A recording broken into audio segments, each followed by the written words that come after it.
It's time for some more World's Team Breakdown. Today we're going to be looking below the equator to the region of South America, probably the fastest growing region in RL Esports right now. Starting with the teams in the wildcard stage, we begin with Team Secret. Picking up the incredible KV1 at the beginning of the season, their fall split was off to an intense start. With the club, who later became NiP, topping the fall point standing, it was a tiebreaker between Secret and Kru to decide that first major spot. In a best of 7, it was Team Secret who were able to take it in the end, winning 4-1 and securing their spot for the first major of the season. Thank goodness for South America that they did make it. Originally getting out of Swiss stage going 3-1, beating teams like SSG and Moist along the way, they were able to find a win in playoffs to make it to top 4, getting a great result for South America at the first major of the year. Split 2 and consistency was key. Constantly finishing in top positions, they were actually able to take first seed from Sam at the major this time around. There were high expectations for Secret in this major considering their recent top 4 finish, but this time falling to fellow South American team Kru means that Team Secret's major run ended in a disappointing top 12 finish. For spring, the cutthroat nature of South America continued and Secret unfortunately missed out on the major after 2 4th place finishes, just hurting them way too much. But who are the Brazilian stars playing for Secret? First on that list is Sad. A player who jumped around up and coming Brazilian teams for quite a while and then finally found his stride with teammates NiP. NiP, another player from Brazil, having a lot of great results under his belt. NiP was an easy pick to join a top Brazilian squad with his amazing work all around the pitch. When Team Secret was formed, they were originally playing with OG Sam player Math, but he was later dropped as they wanted to find someone new and better. That player was KV1. Probably one of the best 1v1 players to come out of South America, KV1 had already made a name for himself on Johnny Boy show matches, and then later when playing on the club in Era Eternity. Yet only 1 game away from top 8 at Worlds, the whole club roster really made themselves high targets in South America, and it was KV1 who Secret really wanted. It certainly paid off as mentioned, pushing Secret to new heights, and KV1 has consistently looked great while doing it. Secret may be South America's best hope. If you love cheering for this developing region, this could be the team for you. Although they are coming to Worlds as the 3rd seed, they still hold Sam's best RLCS LAN placement yet, with their top 4 finish, so maybe at Worlds they can replicate that. Next of the wildcard teams is a team that has been mentioned quite a few times already, Kru Esports. At the beginning of the season they fell short in the aforementioned major tiebreaker, so they decided for the rest of the season they wanted a change. Dropping Argentinian and Edge complexity player Shad, it was Brad who was their target to pick up. They found immediate improvement in the results, being able to make the winter major. In the regional events, finding a first in the top 4 finish was good enough to have them make the major even after a shaky top 8 finish in the final regional of the split. After the major they were able to find another good finish for South America. A close finish in their group, they were barely able to edge it out, and a victory over the previously mentioned Team Secret sent them to the quarterfinals. Unfortunately for Kru, they were met with another South American team, this time the one that moved up to North America, Complexity. This was Complexity's best event yet, and they made light work of Kru and eliminated them at top 8. The final split was when Kru were most dominant. 2 first place finishes and a 3rd place to go along with it, they easily got themselves to the spring major.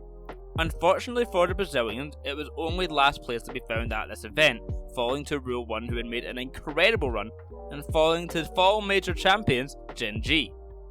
Rafinho is the first to mention on Kru, having the longest tenure of the team, first joining in early 2022. Having done what any good pro player does and retiring for like 5 months, he later unretired and became a top South American player.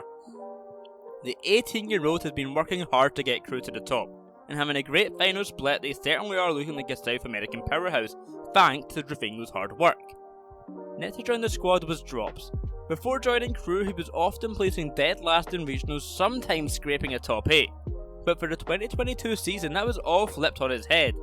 Drops was always the best player on his rosters before, but finally having teammates working at his level meant that since joining Kru, he has never finished below top 8 in a South American regional. Last but not least to join the Kru squad is previously mentioned Brad.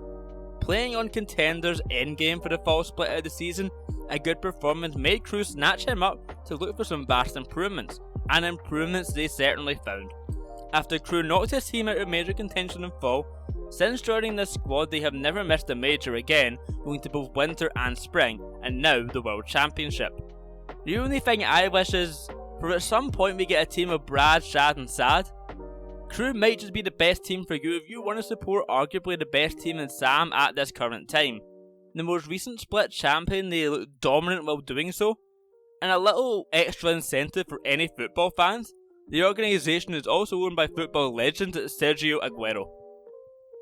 The last of these teams is not in the wildcard but instead has straight up qualified for the main event already. That team is NiP. Previously going by the name of the club, this team took number 1 seed from SAM by 1 point. 1 point is what they had over Kru and were able to skip the wildcard completely. In fall, to put it simply, the club was unmatched, getting a perfect event without dropping a single game in Regional 2, and winning the event as well in Regional 1, and in Regional 3 they didn't only get a perfect regional, they also got a perfect split. They were undoubtedly the best of SAM at that time.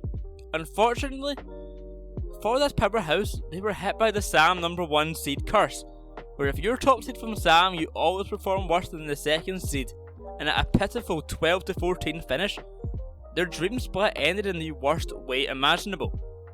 At this time the club was a trio of Astromic, Lost and Bems, and after such a good split domestically there was no way they'd move on from each other next split. Of course that isn't true, this is Rocket League. Lost was taken away from the club by South American team Furia, who were now playing in the North American side. The club being picked up by NiP was incredibly exciting, and a very exciting player came along with this pickup, being Kyle. Kyle is probably the godfather of South America, having been playing since 2015, and really making waves since the beginning of South American RLCS. Unfortunately though, on NiP he just wasn't the right fit, and 2 top 8 finishes were punishing enough to cause them to miss the winter major.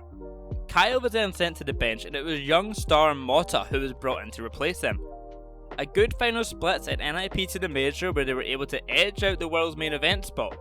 Astromic, the longest standing player on NiP, has consistently had to struggle with all his best teammates getting taken from him by other top teams, but a solid foundation has always proven great to develop these talented players. Bems has been a consistent teammate for Astromic for a while and is a massive key to the success that NiP has had. He may be young, but the years of experience already has been so incredibly important for him. Last on the list is 16-year-old talent Mota. Joining this team, people weren't sure what to expect, but he certainly proved that he was here to stay at the top of SAM. Born in 2006 and already competing at an incredibly high standard on the international stage, he's definitely a player to keep an eye on in the future. If you like hype, NiP are the team for you.